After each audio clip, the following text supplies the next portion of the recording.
m'appelle Alexis Fellu, j'ai 25 ans et je suis athlète professionnel spécialiste du 3000 m steeple. Les Jeux Olympiques, déjà pour n'importe quel athlète, c'est un rêve parce que c'est la plus grosse compétition sportive qui existe. Les derniers Jeux Olympiques en France, c'était il y a 100 ans.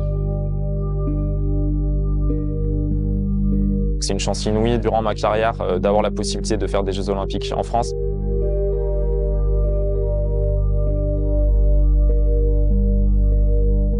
Clairement, le gros objectif de cette saison, c'est les Jeux Olympiques à Paris.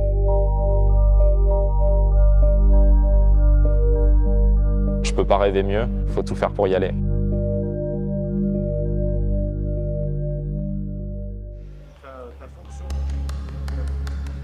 Ta fonction d'athlète.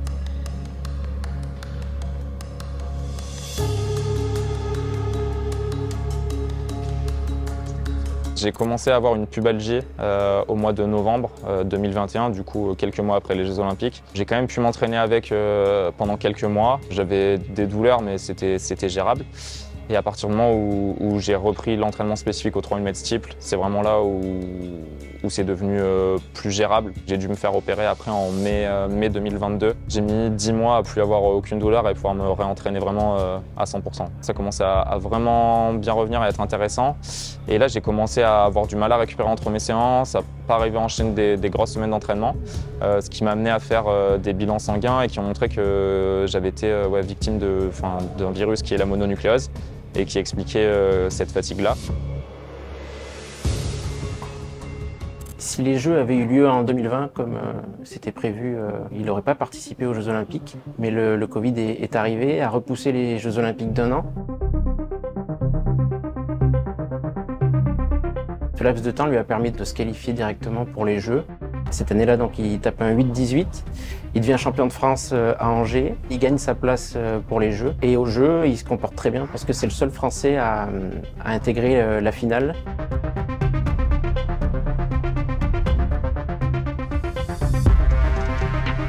On était encore dans un contexte Covid, ce qui fait qu'il n'y avait pas de public. On ne pouvait pas sortir du village olympique sauf pour aller s'entraîner et faire nos épreuves. C'était une grande joie de me qualifier pour ces Jeux Olympiques, l'aboutissement de beaucoup de travail. Il finit 12e, ce qui est plutôt porteur d'espoir parce qu'à ce moment-là, il n'a que 23 ans. Je suis très content de ma performance, j'ai réussi à me qualifier en finale, c'était vraiment mon objectif. Et maintenant, j'ai hâte de voir ce que ça peut donner avec du public, qui plus est en France.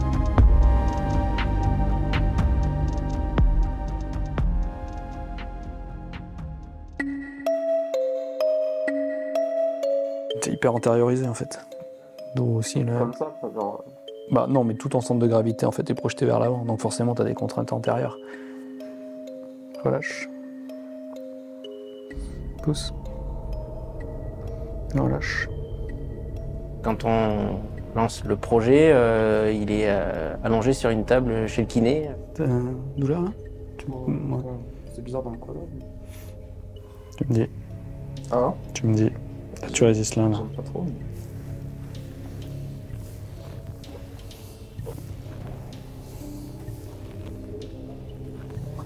Il sort d'une saison blanche, donc en raison de la mononucléose. L'année d'avant, il a une pubalgie à la hanche. Et quand on le retrouve donc en novembre, il a une nouvelle pubalgie. J'ai passé un IRM qui a révélé que, en gros, j'avais encore une pubalgie. Une forme différente de la dernière fois, avec un œdème osseux au niveau du pubis et en fait une inflammation qui descendait aussi au niveau des adducteurs. Honnêtement, je pensais qu'après l'opération, je serais vraiment débarrassé des pubalgies. Donc là, on est en train de traiter ça et de reprendre progressivement la course pour pouvoir être de nouveau performant assez rapidement, quoi. En réduc, le travail est fait. Voilà, il est fort, il est mobile. Maintenant, c'est une reprise progressive en fonction des douleurs et de son ressenti. Il est intelligent, il connaît, il a déjà eu ce genre de douleur, donc il sait. C'est pour ça que c'est assez facile. On fait vraiment au ressenti. On tolère une certaine gêne, on tolère pas la douleur. Surtout le lendemain, après une séance, il ne faut pas qu'il y ait de douleur. Et on construit petit à petit, on augmente les temps de course progressivement et on met de la contrainte de plus en plus. Le temps que ça aille mieux, j'entretiens un peu ici, quoi, pour reprendre tranquillement. Je sais pas trop pourquoi, mais c'est le seul tapis où je peux courir sans avoir de douleur du tout. Le fait qu'il soit un petit peu en pente fait que ça génère moins de contraintes sur son pubis et du coup ça passe beaucoup mieux. Dès là, je commence à me dire, oui, ça va être compliqué. Mais lui, il a toujours ce côté positif à se raccrocher au fait que là, à ce moment-là, il arrive à courir sur un tapis incliné. C'est le seul endroit où il n'a pas de douleur et qu'il arrive à se maintenir en forme. On fait tout ce qu'il faut avec mon staff médical pour que ça aille bien. Là, j'ai fait des semelles orthopédiques hier. J'avais pas mal de petites choses à corriger au niveau de mon pied aussi. Et je pense que ça me fera beaucoup de bien et que ça permettra vraiment d'avoir une évolution positive. Je me dis que là, d'ici 2 mois, il y a moyen de reprendre vraiment un entraînement normal et de pouvoir bien me préparer à partir de ce moment-là. C'est vraiment ça l'essentiel, c'est qu'il puisse faire 1 heure et quart de footing sans aucune douleur. Une fois qu'on en sera là, voilà, on pourra accentuer la reprise et puis après le lâcher tout doucement au coach, quoi, qui fasse des entraînements et des séances de manière normale. On avait planifié une reprise à peu près normale de l'entraînement début janvier, donc il reste 2 mois avant qu'on y soit. Mais là, le but maintenant, c'est d'arriver à arriver à plus avoir aucune douleur pour reprendre l'entraînement en course à pied correctement. Je me pose des questions sur comment il sera le jour où il va recourir. Est-ce qu'il sera dans les temps, dans ce qu'il me dit, dans ce qu'il prévoit de faire, ou est-ce qu'au contraire, je me dis il enjolive peut-être trop la situation. Je me pose pas mal de questions à ce moment-là. Il sort quand même de saison blanche, donc ça c'est toujours présent dans mon esprit tout le long. Je pars de loin parce que vraiment dans le demi-fond, c'est l'accumulation des entraînements qui permet d'être performant et de progresser. Après, ce qui me fait être optimiste, c'est vraiment que l'année dernière, en 2 mois de travail, j'étais revenu à un bon niveau rapidement. Il reste 8 mois, un peu plus de 8 mois pour être au top. Donc si à partir de maintenant tout va bien, que j'arrive à accumuler 8 mois à bien bosser, ça va le faire. Après les Jeux Olympiques, avant d'avoir ma pubalgie, j'avais encore vraiment beaucoup progressé. Si j'avais pas eu la mononucléose, je pense que j'aurais pu faire des choses intéressantes parce que j'avais vraiment de très très bonnes séances. Donc je sais que d'un point de vue physique, j'ai largement le niveau pour me qualifier. Maintenant, voilà, il y a des choses que je maîtrise plus ou moins et voilà, on verra comment mon corps réagit. Mais si tout se passe bien, normalement, ça va le faire.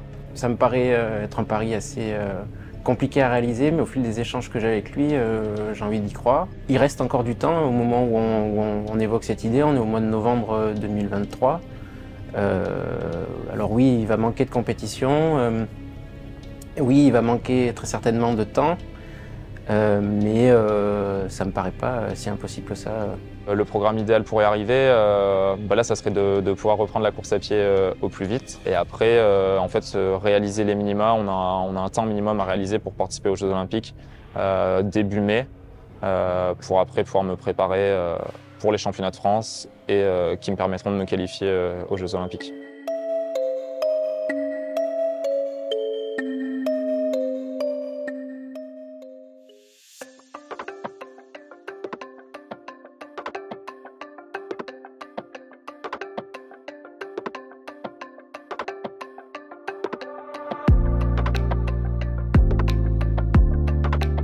Je détache les salaires? Ouais, tu détaches les salaires. Ouais, allez. On va essayer de pas se faire mal, ce serait dommage. Viens, vite, tiens. Il est là-haut, là. Viens, vite, tiens. Alors, viens. Viens, vite. Oui.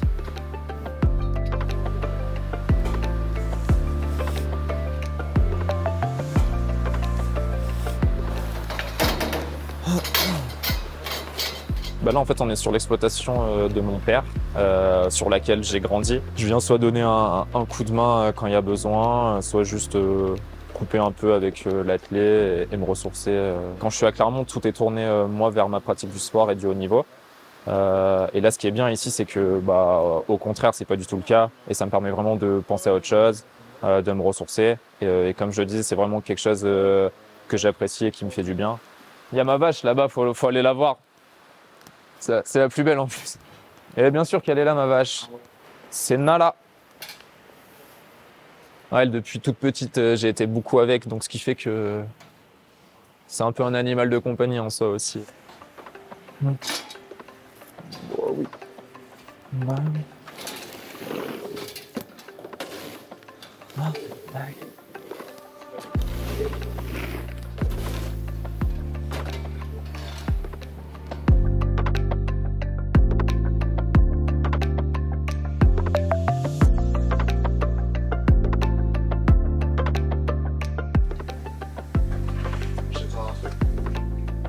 Moi, les dernières,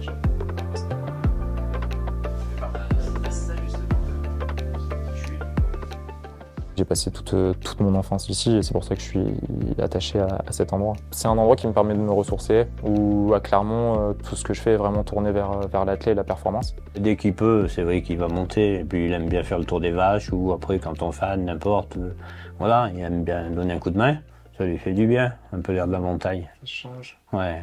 Là où je me suis aperçu que ça me plaisait vraiment, c'est lors du premier confinement en fait, où j'ai passé tout mon confinement ici. Et là, j'ai bossé bien plus que d'habitude. Et j'ai vu que, ouais, effectivement, c'était quelque chose que j'aimais beaucoup. Et c'est là que j'ai commencé à me dire qu'après ma carrière, pourquoi pas reprendre la ferme. Peut-être pas de la même manière qu'elle est actuellement. Ça, c'est encore des choses auxquelles je réfléchis et que j'étudie un peu les possibilités d'évolution par rapport à ça. Mais en tout cas, c'est le projet pour la suite. Tout le monde aime le punti? Oui, avec plaisir. Merci Alexis. Avant c'était aussi ça. C'était l'édition. Il a été détecté vers 15 ans, mais ça commençait par un cross du collège, où il avait vraiment fait un bon temps. Et en fait, on l'avait accompagné pour le voir courir, et on ne s'attendait pas à le voir gagner. Donc là, déjà, sa petite carrière débutait, quoi. Au collège, je faisais un peu tous les sports à l'UNSS et notamment du coup les crosses. Et c'est là en fait que mon entraîneur Jean-François Pontier m'a, on va dire, un peu repéré, m'a contacté. Alexis, c'est un athlète que j'entraîne depuis qu'il a 15 ans. Je le connais bien, il a vécu chez moi avec mes enfants. J'ai 4 garçons, donc c'était mon 5e garçon à la maison. C'est une relation particulière. Quelle date déjà tu pars au Kenya? Je pars le 9 janvier là, pour un peu plus de 5 semaines. Je rentre le 14 février. Ok. Tu retournes dans le même hébergement? Ouais, toujours dans la maison. Toujours pareil, Okay. Avec Yo. Il y a qui d'autre? Ouais, il y a Jeff, il y a Yo, avec sa femme et son petit.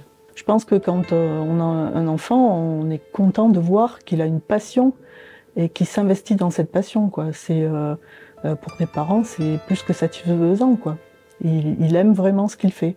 Il est passionné, donc il le fait à fond. C'est un compétiteur, quoi.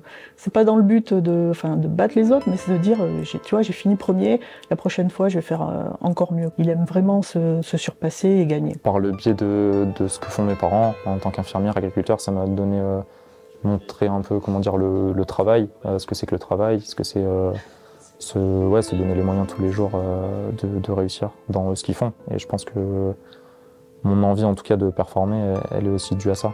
Il nous amène dans son rêve, donc nous, avec son père, quand on est partant d'emblée, c'est toujours toutes les fois où on l'a regardé courir, c'était des grands moments, même les fois où il n'a pas forcément gagné, quoi. Ouais. Ouais, ça nous permet de voyager nous aussi, au sens propre comme au figuré. Après, il y a beaucoup de gens qui demandent là tout de suite Alexis fait les JO à Paris? Ben, on ne sait pas encore. Ah bon, mais c'est que dans 6 mois, ben oui, mais il faut attendre le mois de juin pour le savoir, les qualifs, quoi, donc voilà.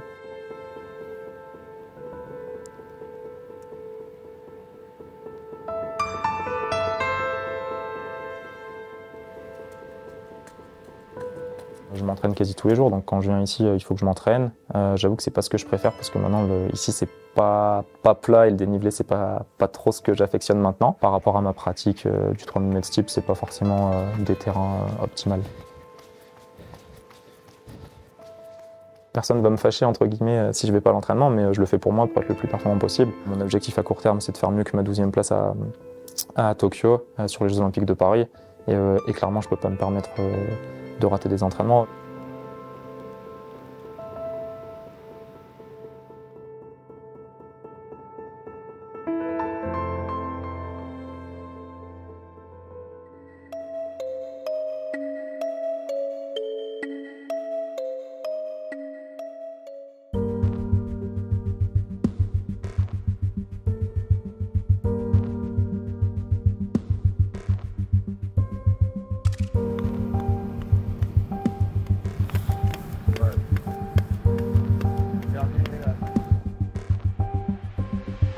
Après des longues blessures comme ça, on regarde juste s'il n'y a pas de déficit au niveau du pied, le rebond.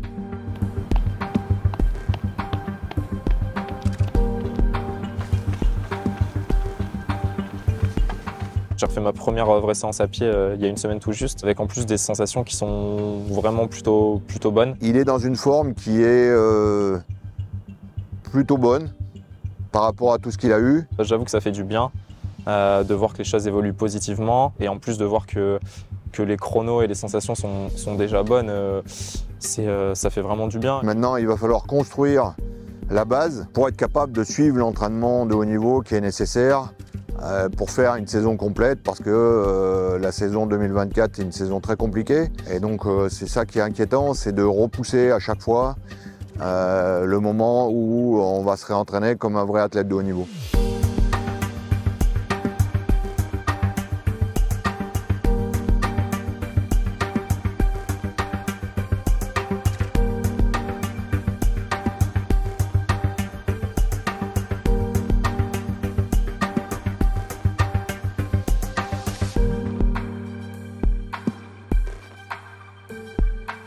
Ça fait du bien de se faire mal.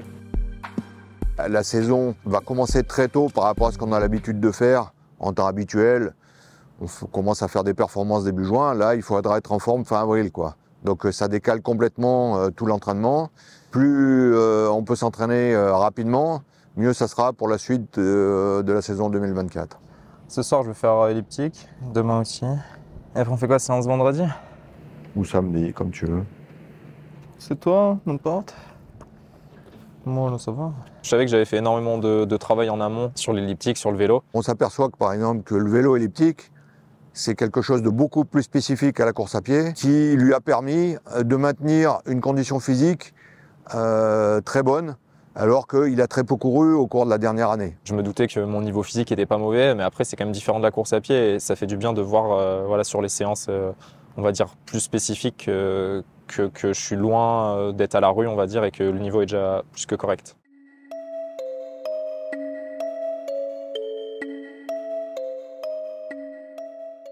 En janvier, la concurrence pour Alexis, c'est Mehdi Bellage, Djilali Bedrani, Louis Gilavert et Nicolas-Marie Daru. C'est vrai qu'on est une discipline assez performante en France. On l'a vu sur les derniers Jeux Olympiques, on était 4 à avoir réalisé les minima pour pouvoir se qualifier, en sachant qu'il n'y a que 3 athlètes par pays qui peuvent disputer une épreuve. Un garçon comme Mehdi Bellage, c'est 8-12. Djilali Bedrani, ça court en 8-05. Gilavert, je crois qu'il a un chrono à ce moment-là, aux alentours des 8-18. C'est déjà du gros niveau. Le record d'Alexis, pour rappel, c'est 8-18-67 en 2021, année où il va au jeu.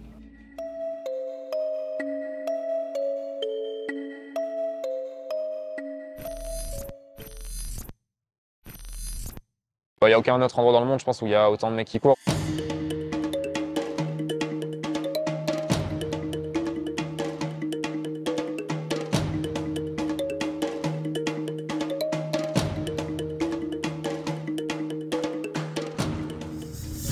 Donc voilà, je suis bien arrivé à Iten, au Kenya, dans le cadre de ma préparation pour les Jeux Olympiques. Je vais faire 5 semaines de stage ici. C'est la 12e fois que je viens ici. C'est un endroit que j'aime beaucoup pour m'entraîner, parce que déjà on a des conditions parfaites, surtout la météo en janvier-février. On est bien mieux ici, c'est le pays de la course à pied, et puis à l'altitude, c'est intéressant pour le travail que je veux faire en ce moment. Pas mal de volume et d'endurance d'être ici. Donc voilà, je vais rester 5 semaines là. Et donc là, on a notre maison. Voilà, franchement c'est une maison vraiment top pour ici. On a tout ce qu'il faut pour être bien récupéré, pour bien s'entraîner. Là la cuisine, même avec une gazinière, ce qui est assez rare ici. Les pancakes, très important. Voilà, là on a la douche. Avec la spécificité d'ici d'avoir des toilettes juste en dessous. Pour des questions pratiques, je pense, mais on a d'autres toilettes juste ici. Et là, une chambre. Et là, ma chambre. Voilà. Toujours bien rangé, bien sûr. Mais ouais, voilà où je vais passer les 5 semaines. Et non, franchement, c'est vraiment le top. Je fais le choix de pas aller dans des centres d'entraînement. bah déjà ça revient beaucoup moins cher. Et quand on reste 5 semaines ici, c'est vrai que ça fait une belle différence de prix. Tu peux voir sur les vidéos des séances pistes où il y a, j'en sais rien, peut-être 200-300 personnes en même temps qui font une séance sur la piste. Et c'est vrai que puis il y a que là-bas où tu peux trouver ça et forcément ça crée l'émulation d'avoir autant de mecs qui courent et qui sont bons. Sur on va dire le mythique stade du Camariné, c'est vraiment la piste mythique d'ici qui a été fermée un petit moment parce qu'il devait faire des travaux. Et au final, ce qui fait que tous les athlètes qui s'entraînent ici n'avaient pas accès à la piste. Et les travaux n'avançaient pas, donc ils l'ont réouvert il y a pas très longtemps. Du coup, ça c'est cool, ça permet de ne pas avoir à aller trop loin pour faire des séances. Donc voilà, 2 fois 10 fois 200 de prévu aujourd'hui pour bien terminer le stade. Comme vous pouvez le voir, il y a quand même pas mal de monde sur la piste. Donc ça va être sympa.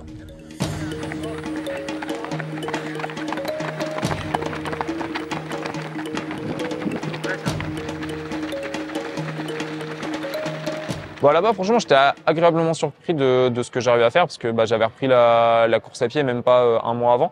À son retour du Kenya, il va participer au championnat Auvergne-Rhône-Alpes de cross-country, compétition qu'il aborde avec beaucoup de confiance. Cette compète-là, les régionaux de cross, les 3 dernières fois, je les avais gagnés. Il part fort et au bout de 2 kilomètres, il se passe plus rien. Là, j'ai pris une bonne petite claque parce que ouais, j'étais loin, très loin. Il sort d'un stage de 5 semaines au Kenya où, de ce qu'il m'en dit, c'est le meilleur qu'il ait jamais fait de sa carrière là-bas.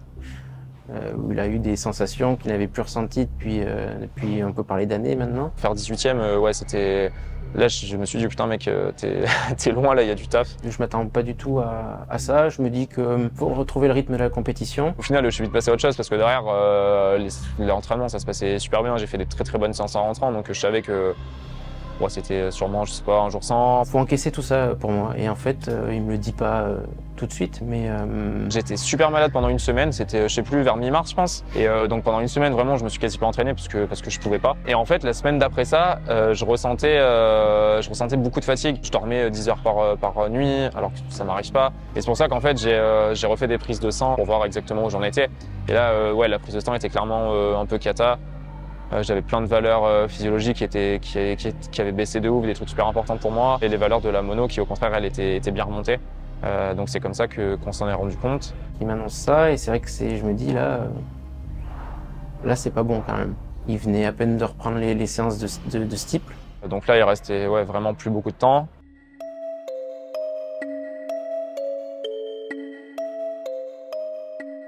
On est loin du calendrier initial qu'il m'avait annoncé. Il voulait essayer de courir son premier 3000 steeple fin avril, début mai. Il parlait de dates comme Huelva ou Dessines. Et en fait, à ce moment-là, il est à l'arrêt. En faisant gaffe derrière, j'ai pu reprendre l'entraînement assez vite, assez bien. Mais du coup, comme je disais, un peu trop. Et derrière, sur une séance de steeple, je me fais une lésion au mollet. Salut tout le monde, j'espère que vous allez bien. Bon, en fait, il y a pas mal de changements de programme là dernièrement. Je me suis fait mal au mollet sur une séance de steeple jeudi. J'ai une élongation. Ce qui fait que voilà, ça va faire une semaine que je peux pas courir. Bon, je pense que je vais reprendre bientôt, mais je peux pas reprendre l'intensité avant au moins 10 jours encore. Ce qui fait que pour éviter de perdre du temps pour rien, je vais aller à Font-Romeu là pour faire de l'altitude. Au moins, de toute façon, le temps que je fais de l'adaptation d'altitude, je peux pas faire d'intensité, donc au moins je ferai des globules là-bas. Donc je vais y aller 2 semaines. Du 12 au 26, ce qui fait que je suis pas là jusqu'au 26 et de toute façon là je peux pas faire de muscu, je peux pas faire de séance de steeple. En rentrant normalement tout ira nickel, mais du coup faudra voir plutôt à ce moment là, donc plutôt la semaine d'après. Voilà pour moi du coup. Là je me dis que par contre il courait vraiment après le temps et là je me dis que ça va être plus que compliqué, quoi. Être à l'arrêt à moins de 6 mois des Jeux, c'est difficile de réenclencher la marche avant et d'aller chercher des perfs. Surtout qu'à côté, on n'attend pas, quoi. Quand tu vois les gars qui, eux, passent des grosses séances, c'était avant leur première compète, et qu'ils étaient vraiment costauds, tu te dis, bon, ouais, j'ai quand même du retard et va falloir bosser pour combler ça, quoi. L'impératif, c'est qu'ils courent vite en compétition et sur 3000 mètres steeple. Il a besoin de repasser des barrières et de retrouver les conditions d'une compétition. Il va falloir qu'il performe assez rapidement parce qu'il sort de saison blanche, qu'il n'a pas de chrono sur la dernière année qui lui permette de figurer en bonne place au ranking. Là, le problème, c'est qu'il a tout à faire. Et avoir tout à faire quand on n'a pas couru depuis 3 ans, c'est une montagne énorme.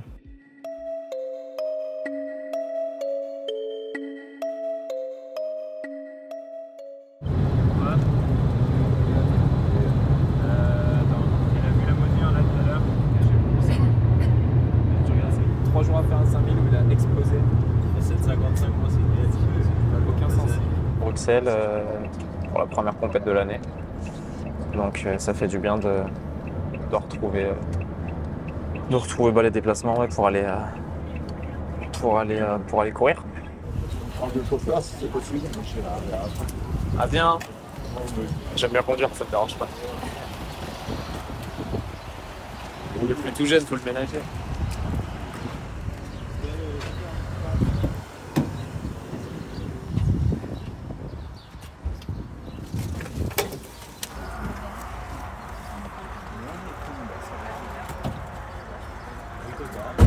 J'essaie de toujours partir 2 jours avant sur les compètes parce que c'est vrai que mine de rien ça laisse toujours un peu de fatigue et du coup après ça laisse un jour sur place vraiment cool pour bien récupérer après la compète, donc je trouve que c'est bien comme ça.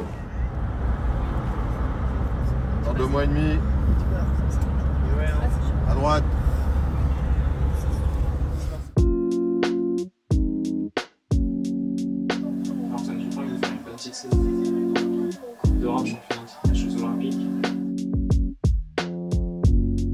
C'était récup, enfin c'était chill pour pas trop se dépenser pour demain et j'avoue que il y avait pas mal de sports à regarder donc ça tombait bien. C'est un peu la chose que je fais le plus. Soit j'en fais, soit je regarde. Donc entre la finale de la Coupe d'Europe, la finale de Ligue des Champions féminine, il y a une Diamond League ce soir en athlée, la finale de la Coupe de France. Il y avait de quoi pas s'ennuyer, donc impeccable. Je suis clairement un grand passionné de sport en général, depuis que je suis tout petit. Je m'intéresse vraiment à beaucoup de sports, hein, que ce soit le basket, le tennis, le foot, le rugby, l'athlé bien sûr.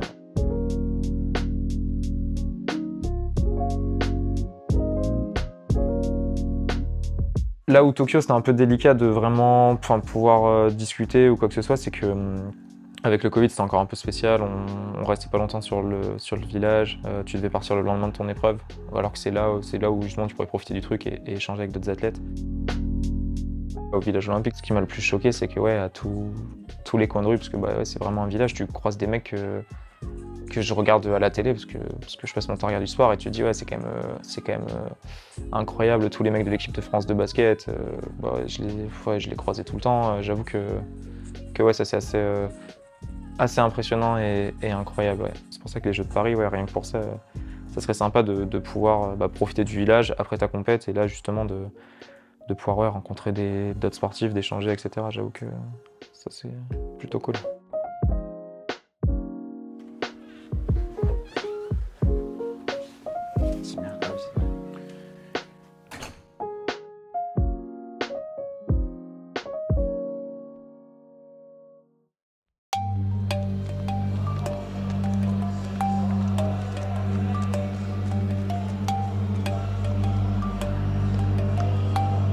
Les compètes, c'est un peu l'aboutissement de plein de travail en amont.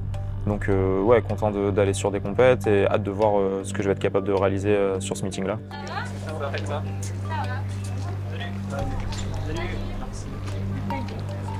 Ouais, non, mais c'est bien. Ouais, dans les meilleures conditions physiques, mais 1 heure plus tard. Bon, ça roule? Ça va. On est dominé en haut.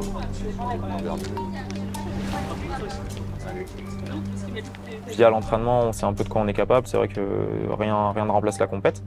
Donc là, ça permettra de vraiment voir où j'en suis. Je vais essayer de performer le plus possible avec les moyens de ce que j'ai en ce moment. Là, le niveau de la course est parfait pour moi en l'état actuel des choses. Il y a une très bonne course avec une bonne densité.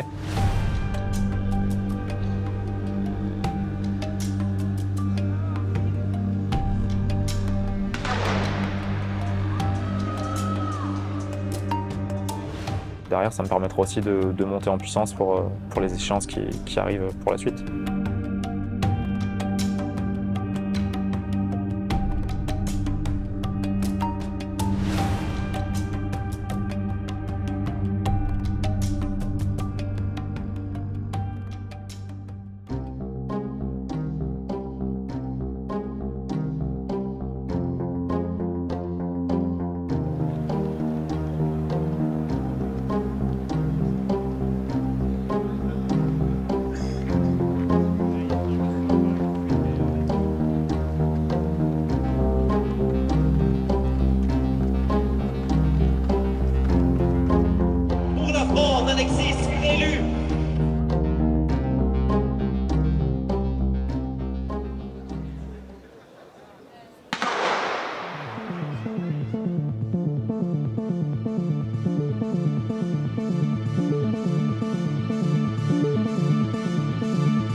Le 3000 mètres steep, du coup, c'est 7 tours et demi sur la piste, avec 35 obstacles au total. On a 28 barrières, des grosses haies qu'on doit franchir, et 7 rivières, une barrière avec une fosse remplie d'eau derrière.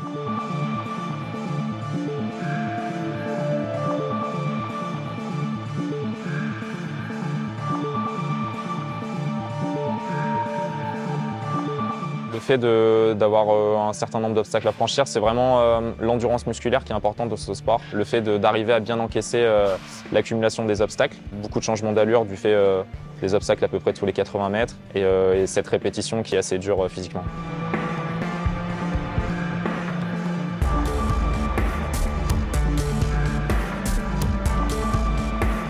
Je savais que je n'étais pas au top de ma forme, mais je pensais quand même valoir un chrono plus autour de 8h30. Je pense que j'étais dans un jour où je n'étais pas exceptionnel. Le premier cycle, on sait que c'est généralement assez compliqué. Enfin, si tu n'es pas prêt vraiment comme il faut à 100%, ça peut être dur et long. Et là, ça a été le cas.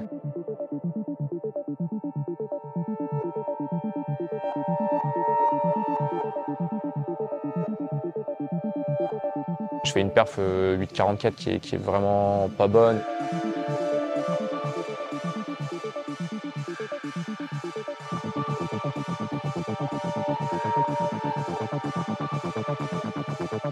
C'est pas tout à fait le résultat qu'on attendait. Bon, il est clair qu'il y avait une forme d'appréhension avant la course parce qu'on sort de 3 années difficiles et on espérait un bien meilleur résultat qu'aujourd'hui. Bon, le steep, c'est quelque chose qui est assez compliqué. Il faut que tout soit bien calé dans l'ordre. Aujourd'hui, c'était pas le cas pour lui.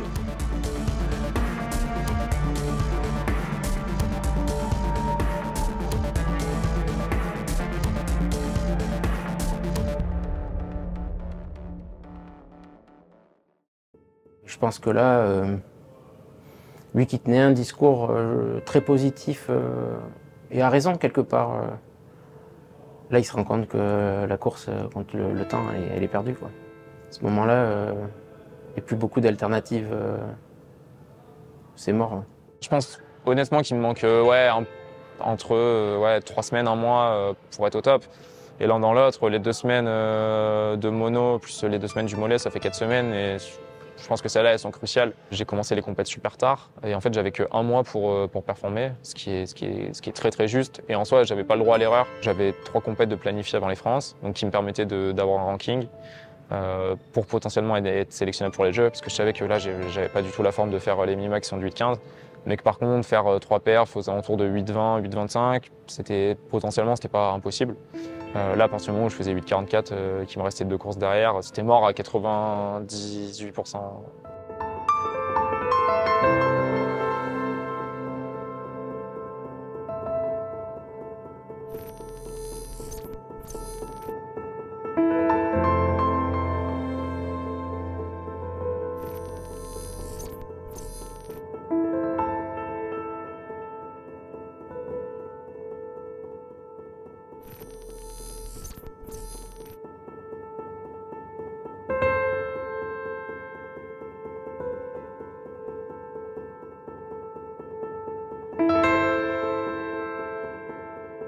Clairement, le pari était jouable, mais il avait quand même une chance infime d'y parvenir. La rage qu'il y a mis pour essayer d'y parvenir, il a tout fait. Simplement, son corps a pas suivi. Ce qu'il retrouve depuis quelques semaines, c'est des sensations, l'entraînement. Il se retrouve en tant qu'athlète, ce qu'il n'a pas été pendant 3 années.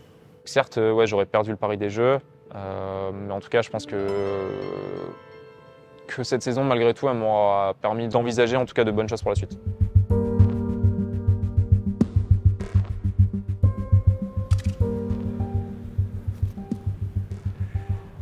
Et il reste 30 secondes.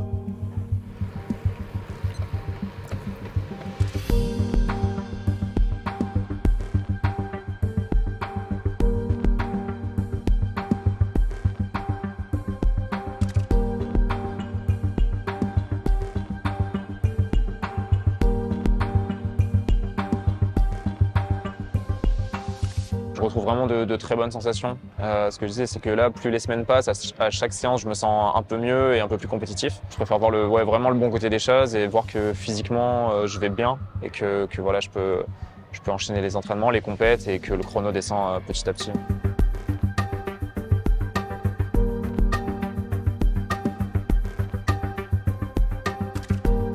Ce que m'ont appris ces dernières années avec toutes les galères, c'est que ouais, je me rends compte maintenant de la chance que j'ai juste de pouvoir m'entraîner et m'exprimer en fait.